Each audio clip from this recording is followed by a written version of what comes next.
10 pros or cons about the deep mix mulch. I had a question. Can your soil be too rich? Can I be too pretty? Well, let's take a look at 5 pros and 5 cons of the deep mix mulch on your winter garden. Come on, let's bag up some leaves. And 1, it turns dirt into soil. It creates structure. And you remember what dirt is? It's the fractional pieces of rock that make up the earth, sand, silt, and clay. By putting mulch on top, we feed that life in the soil. All those micro critters, they make a structure. It's kind of like a building. You got rooms, you got passages. It allows air and water, the roots, somewhere to go. That's number 1.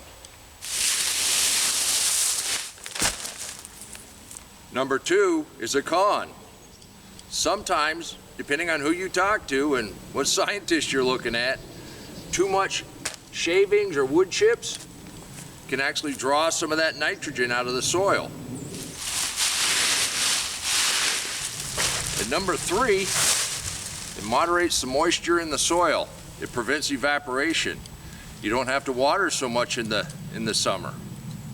But there's a con that goes along with that.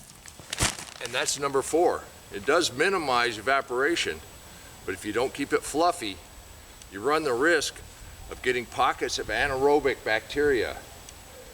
If you get too much water and not enough air, you're going to get some bad bacteria and bad fungus, and you're not going to have the results that you want. And here's number 5. It moderates the temperature of that soil, keeps those roots protected.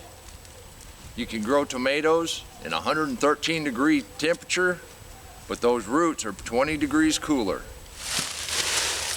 But the problem with number 6 is, yeah, it moderates the temperature of the soil, and here in the winter, it moderates the temperature of the soil. So not only does it provide beneficial hibernation spots for your good insects, voles like it, the rodents like it. It's a nice little nesting material, so you have to know what your tolerance is to have guests. We also noticed that it does attract slugs, but we had slugs anyhow. Now number 7, and this is what I looked for originally, was that weed suppression, and depth does matter. You want it at least 4 inches thick, and that will keep the weed seeds from germinating. But that also leads us to number 8. It delays the warm up in spring.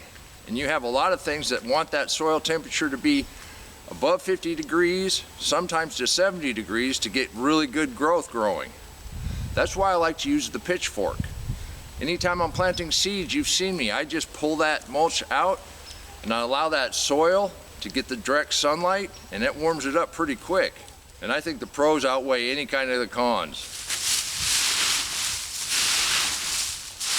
And number 9, and this one hits you right in the pocketbook. You don't have to buy fertilizer anymore. And I think that's key. What we're doing is we're feeding the life in the soil, and life in the soil is what feeds your plants. Number 10, can your soil be too rich? I don't know if it's too rich in the way you're thinking. It's really hard to get too many nutrients into your soil. It can be out of balance. You can have too much carbon. That would be your leaves and your wood chips. You could have too much nitrogen, which would be your grass clippings and your hay. I think it's just out of balance a little bit. Maybe it doesn't have enough air. You want to keep that fluffy, but you also want to keep it thick enough to keep the weeds down. It's a work in progress. I never said I knew everything about it, but I am learning every year. I also know it's a variety of plants that you plant in your area. Do you want to plant the same plant in the same plot year after year after year? That might not be such a good strategy. I also know, no matter where I plant things, some years I get a lot of cucumbers The next year, I don't get any. Same thing with tomatoes. Same thing with just about everything that we plant. Now the sweet potatoes, they love this kind of soil. But then, one of our cons is the voles love the sweet potatoes. So balance. I think that's the key to any kind of garden. Or you're doing a deep mulch, you want to come to a balance. And that's point number 11, and that is our extra. There is no tilling. I haven't run a tiller in this garden for 8 years.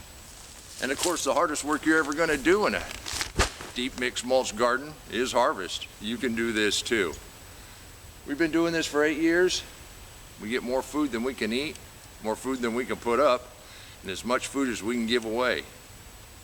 I did write a little book explaining exactly how the mulch works with the life under the soil. You might be interested in that. Till next time, remember, take care of yourself, take care of your family, and God bless you.